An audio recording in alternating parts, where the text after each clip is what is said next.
Halo watu wa Mungu, Bwana Yesu asifiwe. Habari za masiku, mnaendeleaje? Natumai mmekuwa wazima na Mungu ameweza kuwatunza. Namshukuru Mungu kwa ajili ya nyinyi wote ambao mmeendelea kufuatilia mahubiri yangu katika channel yangu ya Evangelist Abigail. Karibu sana katika ukumbi huu tena siku hii ya leo. Natumai kwamba tutaendelea kubarikiwa pamoja. Leo nafanya video ya Kiswahili ikiwa ni mwendelezo wa video ambazo nimezifanya kwa Kizungu makanisa matatu. Leo nafanya video ya mwisho ambao tutazungumzia kuhusu kanisa la Laodikia. Hebu tuombe kabla tujaanza. Tunakushukuru Mungu Baba wa rehema kwa kuwa umwaminifu tena umkamilifu. Kaa nasi tunapokwenda kujifunza neno hili kwa utukufu wa jina lako. Amen. Karibu sana. Tunasoma kutoka Ufunuo wa Yohana mlango wa 3 kuanzia mstari wa 14 hadi mstari wa 22. Ni somo refu kiasi. Neno la Mungu linasema, na kwa malaika wa kanisa lililoko Laodikia andika, haya ndiyo anenayo yeye aliye Amina, shahidi aliye mwaminifu na wa kweli, mwanzo wa kuumbwa kwa Mungu. Na yajua matendo yako ya kuwa hu baridi wala hu moto. Ingelikuwa heri kama ungekuwa baridi au moto. Basi kwa sababu una uvuguvugu wala hu baridi wala moto, nitakutapika utoke katika kinywa changu. Kwa kuwa wasema, mimi ni tajiri, nimejitajirisha, wala sina haja ya kitu, nawe hujui ya kuwa wewe ni mnyonge na mwenye mashaka na maskini na kipofu na uchi.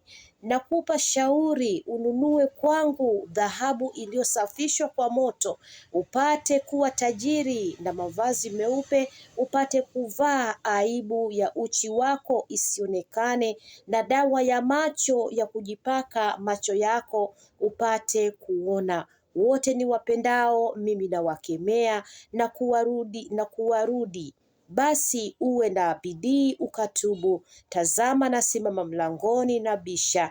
Mtu akisikia sauti yangu na kufungua mlango, nitaingia kwake, nami nitakula pamoja naye na yeye pamoja nami. Yeye ashindaye nitampa kuketi pamoja nami katika kiti cha enzi, kama mimi nilivyoshinda nikaketi pamoja na Baba yangu katika kiti chake cha enzi. Yeye aliye na sikio na alisikie neno hili ambayo Roho ayaambia makanisa. Amen.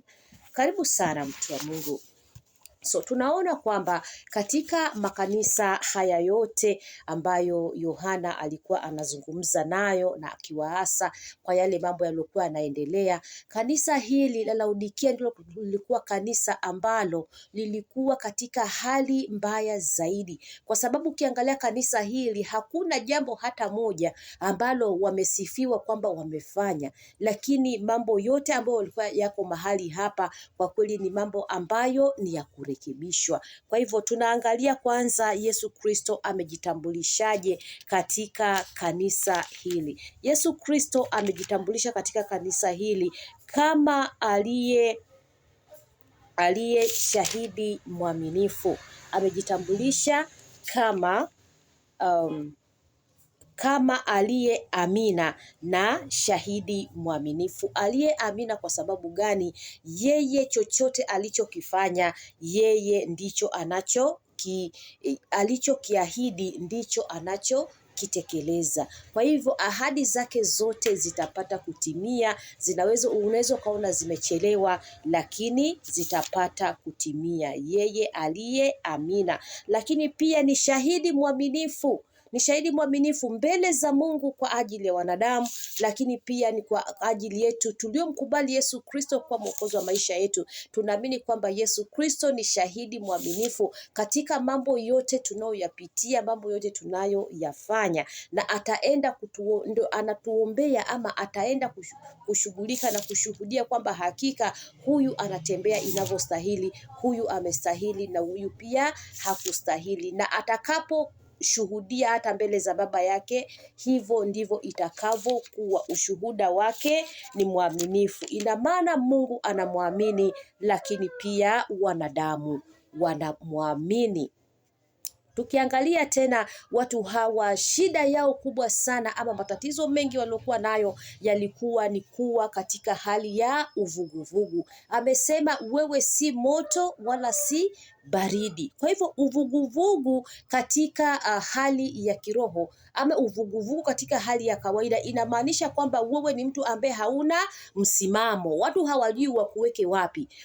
Kwa hivyo haujulikani uko kwa shetani, haujulikani uko kwa Mungu. Haujulikani wewe ni mtakatifu, haujulikani wewe ni mtu unaishi maisha machafu. Haujulikani unataka kwenda mbinguni, haujulikani uko duniani. Hauko katika wema na wala hauko katika uovu. Yaani umesimama kote kote. Yaani wewe haujulikani. Mtu haweza kakuangalia kasema huyu amesimama upande huu ama huyu analizungumzia jambo hili. Na sasa hivi ukiwa hivyo katika hali yako ya kiroho, nikwambia hali za kiroho ziko mbili pekee yake katika ulimwengu mzima. Hali ya kiroho ni aidha ukae katika utakatifu upande wa Yesu, uwe unatafuta mbingu mpya na nchi mpya, na uwe unataka kuishi maisha yanayompendeza Mungu aliye hai.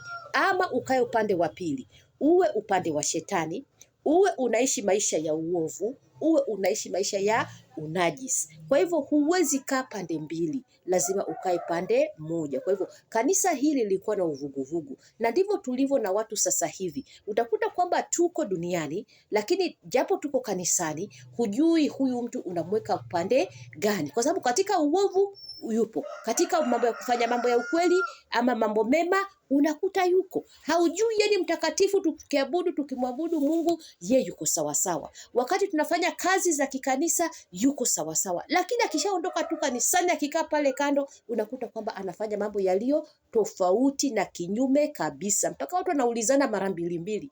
Je, huyu ni Mkristo ama ni mtu wa aina gani? Sasa Mungu anasema heri uwe baridi au uwe moto. Kama umeamua lazima ufanye uchaguzi, lakini usikae pande mbili. Lakini pia anasema kanisa hili walikuwa wanajidanganya katika roho zao. Wanasema tumejitajirisha, tuko vizuri, hatuhitaji chochote. Sisi sio maskini, sisi ni tajiri. Sisi tumeendelea. Sisi jinsi tulivyoketi, hakika hakuna kitu ambacho tunakihitaji. Lakini Yesu Kristo anapoangalia hali zao za kiroho, anaona mambo yaliyo kinyume kabisa. Jambo la kwanza, anaona watu maskini kabisa. Na hii inamaanisha nini? Kwamba unaweza ukawa na vitu vya duniani ambavyo unaona kwamba maisha yako katika ulimwengu yamekamilika, lakini katika hali ya kiroho wewe ni maskini. Ujui hakuna hata mahali unaweza kukimbilia. Na umaskini tulio nao ni kwa sababu gani? Mungu peke yake ama Yesu Kristo peke yake ndiye anao uwezo wa kutuokoa. Hakuna mtu anaweza akajiokoa, hata awe mwenye fedha nyingi za namna gani, hata awe na mali nyingi za namna gani, hata awe ameendelea namna gani, awe amesoma mpaka wapi. Hakuna mtu anaweza akajiokoa roho yake. Huo ndio umaskini tulio nao. Unaweza kuwa na magari, unaweza kuwa na manyumba, unaweza kuwa na fedha kama zote, lakini napofika katika roho yako hakuna anayeweza kuokoa. Wewe ni maskini tu mpaka umkimbilie Yesu Kristo aweze kuondoa umasikini huo na akutajirishe kwa kukusafisha kwa damu ya Yesu Kristo. Anasema huhitaji kitu chochote, lakini anakuambia wewe uko uchi. In fact, hauna usalama wowote, hauna kitu chochote kilichokufunika, unatembea uchi na unafikiri kwamba umevaa nguo. Nakwambia njoo uchukue nguo kwangu ili ufunike uchi wako. Yaani njoo uingie katika utakatifu. Njoo nikusafishe na dhambi zako. Nikisha kusafisha dhambi zako nitakupa vazi jeupe. Manake nini? Atakupa neema ya kutembea katika utakatifu. Atakupa neema ya kutembea katika hali ama maisha ama tabia ambazo zinampendeza Mungu. Atakupa uwezo wa kutembea katika haki jinsi inavyotakiwa. Anasema njoo kwangu nikupe dawa upake katika macho uone vizuri. Yamkini unaweza kufikiri kwamba unaona lakini kumbe huoni. Ni kwa sababu gani? Katika mambo ya kawaida ya kidunia unaona vizuri na unaweza kufikiri kwamba uko vizuri. Lakini katika mambo ya kiroho hauwezi hata ukaona ukweli ulioko katika neno la Mungu. Na hivi hakika hivi ndivyo watu wengi jinsi tulivyo. Tuko kanisani lakini ukweli wa neno la Mungu hatuuoni, lakini tunaona mambo ya kawaida jinsi yalivyo. Kwa hivyo tunaishi maisha tu ya kawaida, tunaona tuko vizuri, tunaona tuko sawa. Lakini ukweli katika neno la Mungu ambao unasema tunamhitaji, anasema tubadilike, anasema tutembee jinsi anavyotaka, na akatupa na hata njia za kutembea kwa kuwa tunasaidiwa na Roho Mtakatifu, tunasaidiwa na Mungu mwenyewe ama Yesu mwenyewe. Hayo hatuyaoni. Kwa hivyo anasema akitupa dawa tukipaka katika macho yetu tutaweza kuona. Tutakaposoma neno la Mungu tutaweza kujua ukweli tunaotakiwa kuishi katika huo. Tukisoma neno la Mungu ama tunapoingia katika maombi atafunua akili zetu, macho yetu ya kiroho yataweza kuona jinsi tunavyostahili kuishi. Na mahali ulimwengu, ukiangalia mahali ulimwengu umefika, mtu wa kawaida ataona kwamba ulimwengu uko vizuri, tunaenda tu kama kawaida, lakini ukweli ni kwamba ulimwengu hauko vizuri. Maovu yamezidi, lakini pia Mungu ameachilia neema ili wale ambao wanaishi katika roho na kweli, wale waliomkubali, pia Mungu anawasaidia ili watembee katika utakatifu, anawasaidia ili watembee katika neema yake, anawasaidia ili watembee katika amani yake. Kwa hivyo anasema njooni kwangu ili muweze kuyarekebisha haya.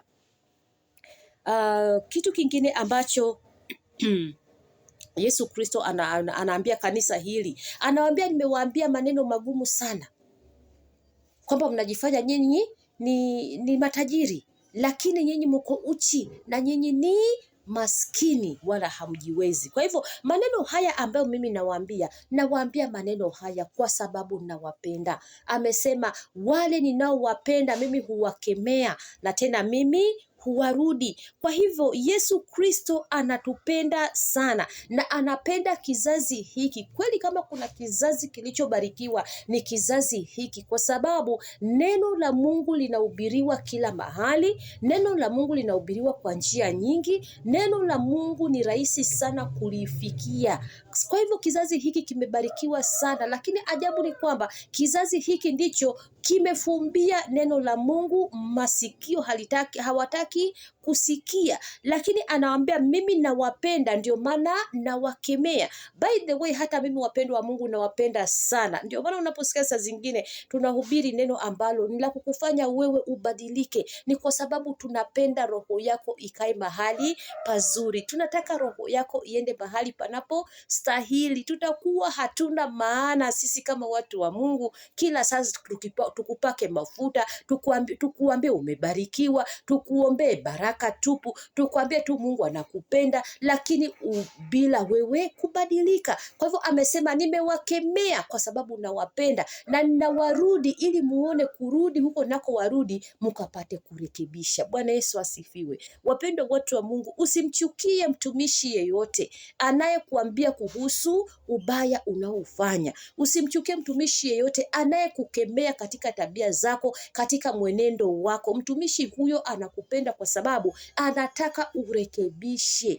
By the way, wajibu muhimu tulio nao sisi kama watumishi wa Mungu ni kukuonyesha njia iliyo ya sawa. Haina haja si kuombea baraka lakini unaendelea kuishi katika dhambi. Haina haja si kuambia Mungu anakupenda lakini hatukuambii kwamba utoke katika dhambi, kwa sababu upendo wa Mungu uko na mwisho wake.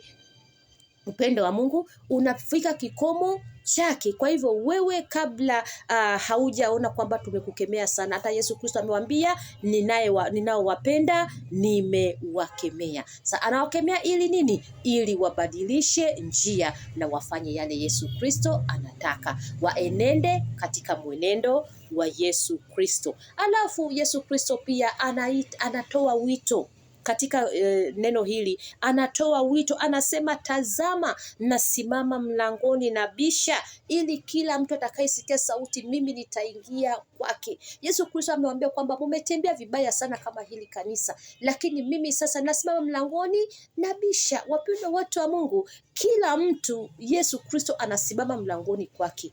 Wakati wowote ambapo umepata neema ya kusikiliza neno la Mungu, hebu angalia neno hili linasema nini kuhusu maisha yako, na utakaposikia na kutii vile neno linasema, basi utakuwa umefungua mlango. Lakini milango ya mioyo yetu siku hizi imefungwa na mambo mengi sana, kiasi kwamba hatusikii hata sauti ya Kristo anapobisha. By the way, ulimwengu wa sasa hivi milango ya mioyo yetu imefungwa, jambo la kwanza na dhambi ambazo zimekithiri ulimwenguni. Ukiangalia maadili yetu yaliyoko ulimwenguni, maadili yenyewe kuna mmomonyoko wa maadili. Kwa hivyo mioyo ya watu imefungwa, lakini mioyo ya watu pia imefungwa kwa sababu ya kutotaka kujua. Yaani watu wanaishi maisha ya hawataki kujua. Mtu anajiendea jinsi anavyotaka, mtu anajifanyia jinsi anavyotaka. Yaani madharau yamekuwa ndio mengi. Kwa hivyo hata kama unamwambia mtu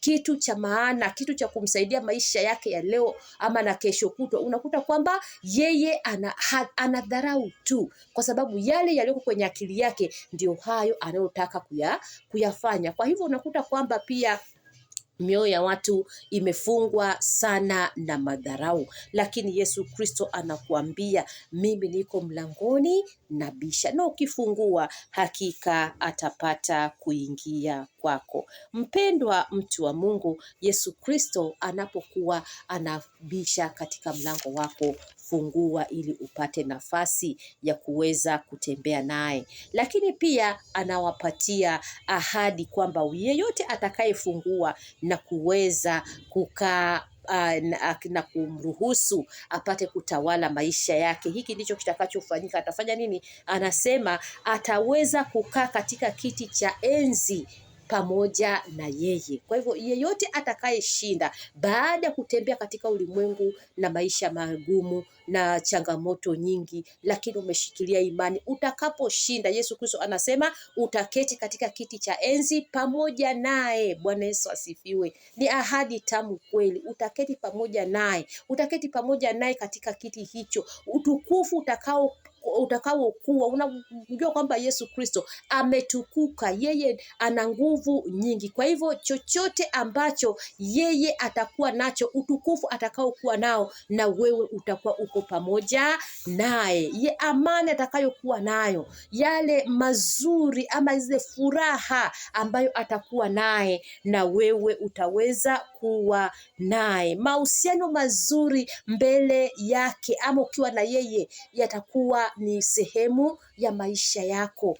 Mahali ambapo tunakaa katika uhusiano mzuri kati yetu na Mungu wetu. Anasema katika enzi hizo atafuta machozi yote. Bwana Yesu asifiwe. Atafuta machozi yote. Kutakuwa hakuna tena kilio, kutakuwa hakuna kuugua. Kwa hivyo tutakuwa tunaishi katika Eden ya mwanzo, ndipo tutakavyoishi maisha ambapo yalikuwa ni maisha mazuri na mahusiano mazuri na Mungu wetu. Na kuombea Mungu akusaidie mtazamaji na msikilizaji wangu. Mungu pia mimi anisaidie wapendwa, ili tuweze kushikilia imani. Hakika jumbe hizi za kanisa, tafuta muda uweze kusoma jumbe hizo. Kwa kweli ni nzuri na hakika zinainua, zinakuwezesha hata wewe kukaa na kujiangalia mahali ambapo haujakaa vizuri, ili uweze kurekebisha maisha yako. Mungu akubariki sana. Tuombe.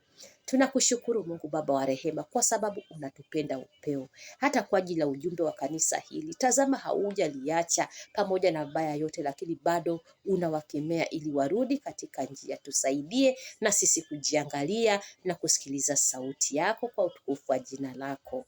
Amen. Mungu akubariki sana. Tutaonana tena katika ujumbe mwingine. Usisahau kusubscribe, kulike na kushare. Bye.